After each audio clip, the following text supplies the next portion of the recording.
In this video, you're about to see what $1,000 worth of luxury looks like in the cheapest city of Kota Kinabalu in Malaysia. As it's definitely a special city, since I've never seen a place where you can live the life of your dream in the tropical paradise with almost little to no budget, from accommodation, transportation, all the fun activities, and eating out to see how far $1,000 goes here in Kota Kinabalu. And the amount of luxury this can get you in the end will blow your mind. Because with the world becoming more and more expensive to live in, many of you are wondering where could you live your dream life with all the convenience, the best ocean view, and the most delicious food in the world. And that's why we're here in Kota Kinabalu, aka Api-Api in Malaysia. As the city is known for having the most affordable luxury, with views as amazing, if not even better, than what you would get in coastal cities like Vietnam or even Australia. And it gets even crazier when it comes to the countless number of luxury hotels and resorts for you to pick from, each of them only getting cheaper, especially during the rainy season, when the city is almost empty, and you know the fancy hotels will do anything to keep you as a customer. And because the luxury apartments and 5-star hotels over here are pretty much the same price, I picked a 5-star hotel with the ocean view, as that is the first step to a perfect vacation. And for anyone who never visited Kota Kinabalu, you might wonder about the quality of life, like, is the hotel clean? Do they have everything I need? And what about the food? Do I need to be careful or else my stomach might hurt? Does it look like a place that you need to be concerned about at all? As even though Kota Kinabalu is not as popular as the mainstream travel destinations like Bali and Phuket, but when it comes to service quality, I think Malaysia does it better than anyone. The hotel room was totally the biggest twin bedroom I've ever seen. I mean, at this corner, you got your exquisite bathroom, which is already bigger than a typical hotel room. And you'll be even more shocked when we finally talk about the price. And for the hotel breakfast, it was also the fanciest all-you-can-eat buffet, with stuff you don't see anywhere outside of the magical city of Kinabalu, with many things freshly made the moment you order it. And for anyone coming here for the first time, you gotta try the famous Tarik of Malaysia, which is like milk tea but so tasty for whatever reason. But with all the luxury you see, the hotel ended up costing me about $47 a night per person, and I heard it's possible to get a sizable discount if you book in advance or don't want to have breakfast. So if you're traveling with family or friends, it's quite possible to stay in hotels like this for the whole vacation perfectly under our $1,000 budget, making here the best place to come for any sort of vacation. But if you're on a tight budget and looking to save more, you can easily find other hotels in and around the town, anywhere from $20 to $40 a day per person, based on my experience. And most hotels over here come with breakfast, so you don't have to worry about finding food in the middle of nowhere. A hotel room this big and luxurious would cost you about $300 or more in California, where I live, making it almost 3 times cheaper to have the same luxury, if not better luxury. And another reason traveling here is way better than anywhere else is how they're constantly changing the food in the buffet. Since Malaysia is known for being the melting pot of the world, with food and beverages from all over the planet, they rarely serve you the same food days in a row. So it's always a surprise when you wake up to see what they have for you today. I should never have to eat the same breakfast, and the time is also flexible, with many hotels letting you eat till 10 to 11 a.m. or even lunchtime. It's easy to eat too much at the hotel breakfast because they're so delicious, but we still have a lot of budget left. So let's go find something a little bit different.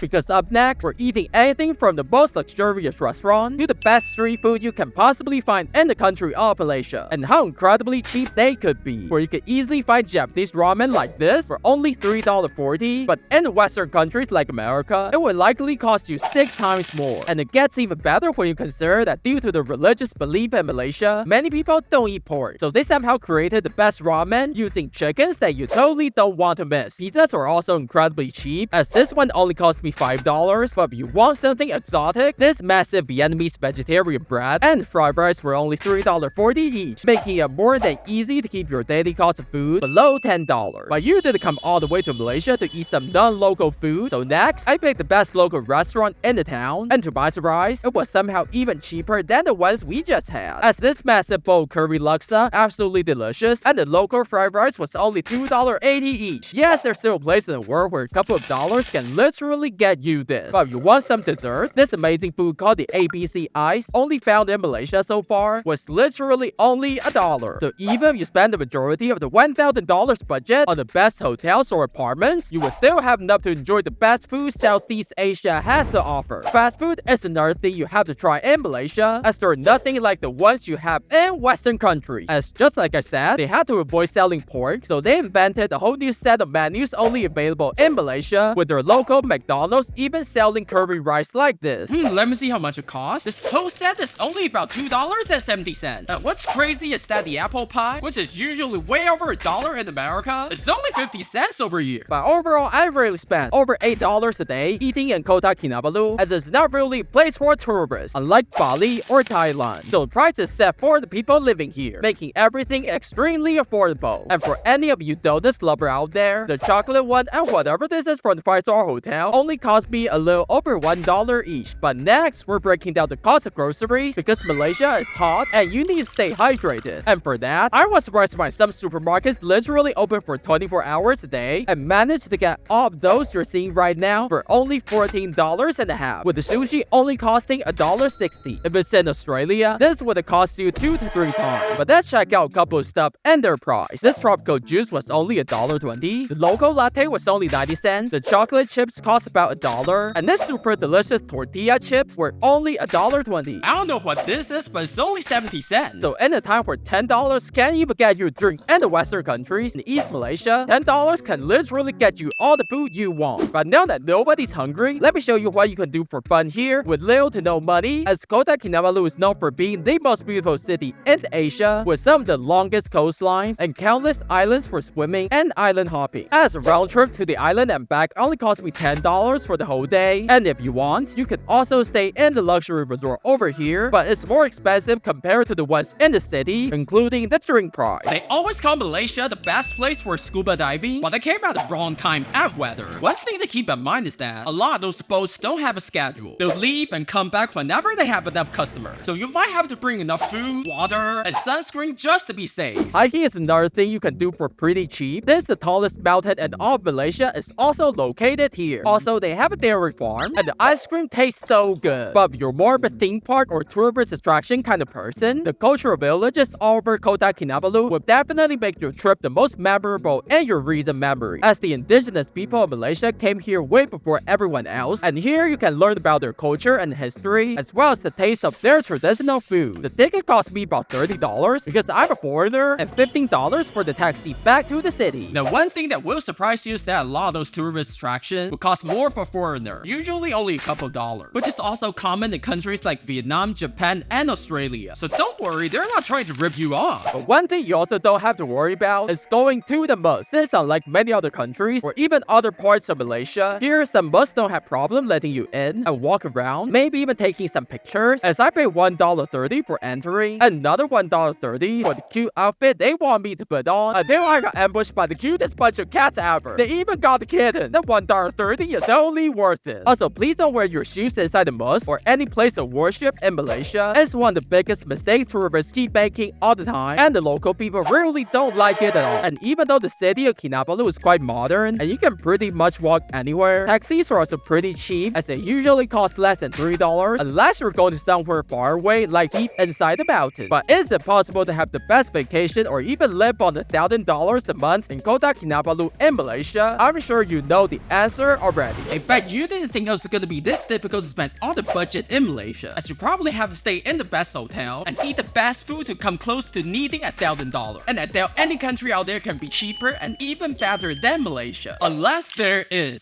Actually, there's one country in the world quite possibly cheaper than Malaysia, and that is Vietnam. But is living in Vietnam really that much better than Malaysia or not? Well, you'll have to click on the video to find out.